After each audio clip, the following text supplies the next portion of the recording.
Hi friends, welcome back to S P tech Kannada YouTube channel. ವೀಕ್ಷಕರೇ, ಈ ವಿಡಿಯೋದಲ್ಲಿ ಪ್ರಧಾನಮಂತ್ರಿ ಫಸಲ್ ಬಿಮಾ ಯೋಜನೆ ಬಗ್ಗೆ ಮಾಹಿತಿನ ತಿಳಿಸ್ಕೊಡ್ತಾ ಇದ್ದೀನಿ.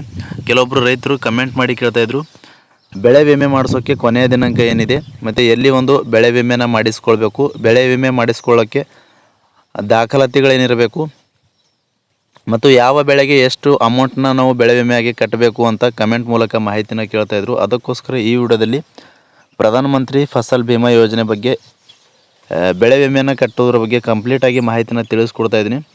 ಅದಕ್ಕಾಗಿ ಈ ವಿಡಿಯೋ ಅಂತ ಭಾಳಷ್ಟು ಇನ್ಫಾರ್ಮೇಟಿವ್ ಆಗಿರುವಂಥದ್ದು. ಈ ವಿಡಿಯೋನ ತಪ್ಪದೆ ಎಲ್ಲ ರೈತರಿಗೂ ವಿಡಿಯೋನ ಶೇರ್ ಮಾಡಿ ಅಂತ ಹೇಳ್ತಾ, ಈ ಕೊನೆಯ ದಿನಾಂಕದ ಒಳಗಾಗಿ ನೀವು ಬೆಳೆ ವಿಮೆಯನ್ನು ಮಾಡಿಸ್ಕೊಳ್ಬೇಕಾಗುತ್ತೆ ವೀಕ್ಷಕರೇ.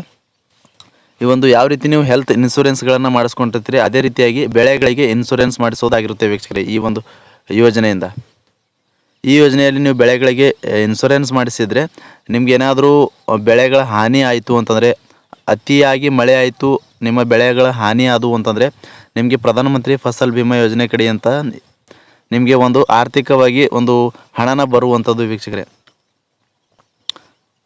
ಮತ್ತು ಕಡಿಮೆ ಮಳೆಯಿಂದ ನಿಮ್ಮ ಬೆಳೆಗಳ ಹಾನಿ ಆಯಿತು ಅಂತಂದರೆ ಎಷ್ಟು ಪ್ರತಿಶತ ಒಂದು ಬೆಳೆ ಹಾನಿಯಾಗಿದೆ ಅಷ್ಟು ಪ್ರತಿಶತ ನಿಮಗೆ ಒಂದು ಪ್ರಧಾನಮಂತ್ರಿ ಫಸಲ್ ಬಿಮಾ ಯೋಜನೆ ಕಡೆ ಅಂತಂದ್ರೆ ನಿಮಗೆ ಇನ್ಶೂರೆನ್ಸ್ ಹಣನ ಬರುವಂಥದ್ದು. ಈ ರೀತಿಯಾಗಿ ಒಂದು ಭಾಳ ಒಂದು ಉಪಯುಕ್ತವಾಗಿರುವಂಥ, ರೈತರಿಗೆ ಉಪಯುಕ್ತವಾಗಿರುವಂಥ ಇನ್ಶೂರೆನ್ಸ್ ಯೋಜನೆ ಆಗಿರುತ್ತೆ. ಹೀಗಾಗಿ ಇನ್ಶೂರೆನ್ಸ್ ಯಾರೆಲ್ಲ ಮಾಡಿಸ್ಕೊಂಡಿಲ್ಲ ಈ ಕೊನೆಯ ದಿನಾಂಕದ ಒಳಗಾಗಿ ಮಾಡಿಸ್ಕೊಳ್ಬೇಕು ಅಂತ ಮಾಹಿತಿಗಳು ಬಂದಿರುವಂಥದ್ದು. ಹೀಗಾಗಿ ಕೊನೆಯ ದಿನಾಂಕದ ಒಳಗೆ ಇನ್ನೂ ಯಾರು ರೈತರು ಮಾಡಿಸ್ಕೊಂಡಿಲ್ವೋ ಈ ವಿಡಿಯೋದಲ್ಲಿ ಸಂಪೂರ್ಣವಾಗಿ ಯಾವ ರೀತಿ ಮಾಡಿಸ್ಕೊಳ್ಬೇಕು ಮತ್ತು ಎಲ್ಲಿ ಮಾಡಿಸ್ಕೊಳ್ಬೇಕು, ಏನೆಲ್ಲ ದಾಖಲಾತಿಗಳಿರಬೇಕು, ಯಾವ ಬೆಳೆಗೆ ಎಷ್ಟು ಒಂದು ಇನ್ಶೂರೆನ್ಸ್ನ ಕಟ್ಟಬೇಕು ಅಂತ ಸಂಪೂರ್ಣವಾಗಿ ತಿಳಿಸ್ಕೊಡ್ತಾ ಇದ್ದೀನಿ. ಅದಕ್ಕೂ ಮುಂಚೆ ಇನ್ನೂ ಯಾರು ಚಾನಲ್ಗೆ ಸಬ್ಸ್ಕ್ರೈಬ್ ಮಾಡಿಲ್ವೋ ಅಥವಾ ವಿಡಿಯೋಗೆ ಲೈಕ್ ಮಾಡಿಲ್ವೋ ದಯವಿಟ್ಟು ವಿಡಿಯೋಗೆ ಲೈಕ್ ಮಾಡಿ, ಚಾನಲ್ನ ಸಬ್ಸ್ಕ್ರೈಬ್ ಮಾಡಿ. ಸಬ್ಸ್ಕ್ರೈಬ್ ಆಗದೆ ನೋಡ್ತಾ ಇದ್ದೀರಿ ಅಂತಂದರೆ ಇಲ್ಲಿ ನೋಡ್ಕೊಳ್ಬೋದು, ಸ್ಕ್ರೀನ್ ಮೇಲೆ ಈ ರೀತಿಯಾಗಿ ಸಬ್ಸ್ಕ್ರೈಬ್ ಆಪ್ಷನ್ ಇರುತ್ತೆ. ಸಬ್ಸ್ಕ್ರೈಬ್ ಆಪ್ಷನ್ ಮೇಲೆ ಕ್ಲಿಕ್ ಮಾಡಿ. ಸಬ್ಸ್ಕ್ರೈಬ್ ಆಪ್ಷನ್ ಮೇಲೆ ಕ್ಲಿಕ್ ಮಾಡಿದ ನಂತರ ಮತ್ತೆ ಒಂದು ಸಾರಿ ಸಬ್ಸ್ಕ್ರೈಬ್ ಆಪ್ಷನ್ ಮೇಲೆ ಕ್ಲಿಕ್ ಮಾಡಿ, ಅಲ್ಲಿ ಆಲ್ ಅನ್ನೋ ಆಪ್ಷನ್ನ ಸೆಲೆಕ್ಟ್ ಮಾಡ್ಕೊಳ್ಳಿ. ಈ ರೀತಿ ಮಾಡೋದ್ರಿಂದ ಮುಂದೆ ನಾವು ಯಾವುದೇ ರೀತಿಯಾಗಿರ್ತಕ್ಕಂಥ ಹೊಸ ಮಾಹಿತಿಗಳು, ಹೊಸ ವೀಡಿಯೋಗಳನ್ನು ನಮ್ಮ ಒಂದು ಯೂಟ್ಯೂಬ್ ಚಾನಲ್ ಮೇಲೆ ಅಪ್ಲೋಡ್ ಮಾಡಿದರೆ ನಿಮಗೆ ಮೊದಲಿಗೆ ನೋಟಿಫಿಕೇಷನ್ ಬರುತ್ತೆ. ನೋಟಿಫಿಕೇಷನ್ ಕ್ಲಿಕ್ ಮಾಡೋ ಮುಖಾಂತರವಾಗಿ ಹೊಸ ಮಾಹಿತಿಗಳನ್ನು ನೀವು ಮೊದಲು ಪಡೆದುಕೊಳ್ಬೋದು ಅಂತ ಹೇಳ್ತಾ, ಬನ್ನಿ ವೀಕ್ಷಕರೇ ವಿಡಿಯೋನ ಶುರು ಮಾಡೋಣ. ವೀಕ್ಷಕರಲ್ಲಿ ಸ್ಕ್ರೀನ್ ಮೇಲೆ ನೋಡ್ಕೊಳ್ಬೋದು, ವಿಮೆ ಪಾವತಿ ರೈತರ ವಂತಿಕೆ ವಿವರ ಕೂಡ ನೋಡ್ಕೊಳ್ಬೋದು. ಯಾವ್ಯಾವ ಬೆಳೆಗೆ ಪ್ರತಿ ಎಕರೆಗೆ ರೈತರು ಎಷ್ಟು ವಂತಿಕೆಯನ್ನು ಮಾಡಬೇಕು ಬೆಳೆ ವಿಮೆಗೆ ಅಂತ ಇಲ್ಲಿ ನೋಡ್ಕೊಳ್ಬೋದು, ಸ್ಕ್ರೀನ್ ಮೇಲೆ ಕೊಟ್ಟಿರುವಂಥದ್ದು. ಮೊದಲನೇದಾಗಿ ಹೆಸರಿಗೆ 269 ರೂಪಾಯಿ ಪ್ರತಿ ಎಕರೆಗೆ ನೀವು ವಿಮೆನ ಕಟ್ಟಬೇಕಾಗುತ್ತೆ. ಕೊನೆಯ ದಿನಾಂಕ ನೋಡೋದಾದರೆ ಇಲ್ಲಿ ನೋಡ್ಕೊಳ್ಬೋದು 31/7/2025 ಕೊನೆಯ ದಿನಾಂಕ ಆಗಿರುತ್ತೆ. ಈ ದಿನಾಂಕದ ಒಳಗಾಗಿ ವಿಮೆನ ನೀವು ಮಾಡಿಸ್ಕೊಳ್ಬೋದು.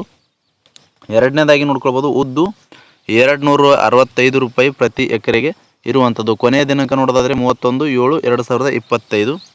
ತೊಗರಿ ನೋಡೋದಾದರೆ 388 ರೂಪಾಯಿ ಪ್ರತಿ ಎಕರೆಗೆ ಇರುವಂಥದ್ದು. ಕೊನೆಯ ದಿನಾಂಕ ನೋಡೋದಾದರೆ 31/7/2025 ಆಗಿರುತ್ತೆ. ಯಾರೆಲ್ಲ ಇನ್ನೂ ಕೂಡ ತೊಗರಿ ಬೆಳೆಗಳಿಗೆ ಇನ್ಶೂರೆನ್ಸ್ ಮಾಡಿಸ್ಕೊಂಡಿಲ್ವ ಈ ಕೊನೆಯ ದಿನಾಂಕದ ಒಳಗಾಗಿ ಯಾರೆಲ್ಲ ಒಂದು ರೈತರು ಯಾವೆಲ್ಲ ಬೆಳೆಗಳಿಗೆ ಇನ್ಶೂರೆನ್ಸ್ ಮಾಡ್ಕೊಳ್ಬೇಕು ಅಂತ ಇದ್ದರೆ ಈ ಕೊನೆಯ ದಿನಾಂಕದ ಒಳಗಾಗಿ ಖಂಡಿತವಾಗಿಯೂ ಮಾಡ್ಕೊಳ್ಳಿ. ಮುಂದೆ ಯಾವುದೇ ರೀತಿಯಾಗಿರ್ತಕ್ಕಂಥ ಒಂದು ಹಾನಿ ಆದರೆ ನಿಮಗೆ ಇನ್ಶೂರೆನ್ಸ್ ಮೂಲಕ ಒಂದು ಹಣನ ಬರುವಂಥದ್ದಾಗಿರುತ್ತೆ ವೀಕ್ಷಕರೇ. ನಂತರ ನೋಡ್ಕೊಳ್ಬೋದು ತೊಗರಿ ನೀರಾವರಿ ಇರುವಂಥದ್ದು 406 ರೂಪಾಯಿ ಇರುವಂಥದ್ದು ಪ್ರತಿ ಎಕರೆಗೆ. 388 ರೂಪಾಯಿನ ಮಳೆ ಆಶ್ರಿತ ಒಂದು ಬೆಳೆಗಳಿಗೆ ಇರುವಂಥದ್ದು. ತೊಗರಿ ನೀರಾವರಿ ಒಂದು ಇರುವಂಥವರಿಗೆ ಇಲ್ಲಿ ನೋಡ್ಕೊಳ್ಬೋದು 406 ರೂಪಾಯಿ 31/7/2025 ಕೊನೆಯ ದಿನಾಂಕ ಆಗಿರುತ್ತೆ. ಹತ್ತಿಗೆ ನೋಡ್ಕೊಳ್ಬೋದು, ಮಳೆ ಆಶ್ರಿತ ಹತ್ತಿ ಇರುವವರಿಗೆ 865 ರೂಪಾಯಿನ ಪ್ರತಿ ಎಕರೆಗೆ ಇರುವಂಥದ್ದು. ಕೊನೆಯ ದಿನಾಂಕ 31/7/2025. ಹತ್ತಿ ನೀರಾವರಿ ಇರುವಂಥ ಹತ್ತಿಗೆ 1492 ರೂಪಾಯಿ ಇರುವಂಥದ್ದು. ಬೆಳೆ ವಿಮೆನ 31/7/2025 ಕೊನೆಯ ದಿನಾಂಕ ಆಗಿರುತ್ತೆ. ನಂತರ ಸೋಯಾ ಅವರೆ ನೋಡ್ಕೊಳ್ಬೋದು 331 ರೂಪಾಯಿ ಬೆಳೆ ಇನ್ಶೂರೆನ್ಸ್ ಇರುತ್ತೆ. ಕೊನೆಯ ದಿನಾಂಕ ನೋಡ್ಕೊಳ್ಬೋದು 31/7/2025. ನಂತರ ಮುಸುಕಿನ ಜೋಳ ನೋಡ್ಕೊಳ್ಬೋದು 457 ರೂಪಾಯಿ ಇರುವಂಥದ್ದು. 31/7/2025 ಕೊನೆಯ ದಿನಾಂಕ ಆಗಿರುತ್ತೆ. ಮುಸುಕಿನ ಜೋಳ ನೀರಾವರಿ ಇರುವಂಥವ್ರಿಗೆ 522 ರೂಪಾಯಿ ಇರುವಂಥದ್ದು. ಕೊನೆಯ ದಿನಾಂಕ ನೋಡೋದಾದರೆ 31/7/2025 ಇರುವಂಥದ್ದು. ನಂತರ ಜೋಳ, ಮಳೆಯ ಮೇಲೆ ಅವಲಂಬಿತರಾಗಿ ಜೋಳನ ಬಿತ್ತಿರ್ತಾರಲ್ಲ ಅಂಥ ರೈತರಿಗೆ ಪ್ರತಿ ಎಕರೆಗೆ 317 ರೂಪಾಯಿ ಇರುವಂಥದ್ದು. ಕೊನೆಯ ದಿನಾಂಕ ನೋಡೋದಾದರೆ 31/7/2025 ಕೊನೆಯ ದಿನಾಂಕ ಆಗಿರುತ್ತೆ. ನಂತರ ಎಳ್ಳು ನೋಡ್ಕೊಳ್ಬೋದು. ಮಳೆ ಆಶ್ರಿತ ಎಳ್ಳುಗಳಿಗೆ ಪ್ರತಿ ಎಕರೆಗೆ 238 ರೂಪಾಯಿ ಇನ್ಸೂರೆನ್ಸ್ ವಿಮೆ ಇರುವಂಥದ್ದು 31/7/2025 ಕೊನೆಯ ದಿನಾಂಕ ಆಗಿರುವಂಥದ್ದು. ನಂತರ ನೆಲಗಡಲೆ ನೋಡ್ಕೊಳ್ಬೋದು. ಶೇಂಗಾ, ಮಳೆ ಆಶ್ರಿತ ಒಂದು ಶೇಂಗಾ ಯಾರೆಲ್ಲ ಒಂದು ರೈತರನ್ನ ಹಚ್ಚಿರ್ತಾರೆ ಅಂಥವರಿಗೆ ಪ್ರತಿ ಎಕರೆಗೆ ವಿಮೆನ 452 ರೂಪಾಯಿ ಇರುವಂಥದ್ದು 31/7/2025 ಕೊನೆಯ ದಿನಾಂಕ ಆಗಿರುತ್ತೆ. ನಂತರ ಸೂರ್ಯಕಾಂತಿ ನೋಡ್ಕೊಳ್ಬೋದು. 329 ರೂಪಾಯಿ ಇರುವಂಥದ್ದು ಇನ್ಸೂರೆನ್ಸ್. ಕೊನೆಯ ದಿನಾಂಕ ನೋಡೋದಾದರೆ 16/8/2025 ಕೊನೆಯ ದಿನಾಂಕ ಆಗಿರುತ್ತೆ. ನಂತರ ಭತ್ತ ನೋಡ್ಕೊಳ್ಬೋದು. 754 ರೂಪಾಯಿ ಇರುವಂಥದ್ದು ಬೆಳೆ ವಿಮೆನ. ಕೊನೆಯ ದಿನಾಂಕ ನೋಡೋದಾದರೆ 16/8/2025 ಕೊನೆಯ ದಿನಾಂಕ ಆಗಿರುತ್ತೆ. ಬೆಳೆ ವಿಮೆ ಬಗ್ಗೆ ಕಂಪ್ಲೀಟಾಗಿ ತಮಗೆ ಮಾಹಿತಿನ ತಿಳಿಸ್ಕೊಟ್ಟಿದ್ದೀನಿ ವೀಕ್ಷಕರೇ. ಈ ಒಂದು ಬೆಳೆ ವಿಮೆನ ಕಟ್ಟಿಸಬೇಕು ಅಂತಂದರೆ ಏನೆಲ್ಲ ದಾಖಲಾತಿಗಳಿರಬೇಕು ಅಂತ ಕೆಲವೊಬ್ಬರು ರೈತರು ಕಮೆಂಟ್ ಮೂಲಕ ಮಾಹಿತಿನ ಕೇಳ್ತಾ ಇದ್ರು ನಮಗೆ.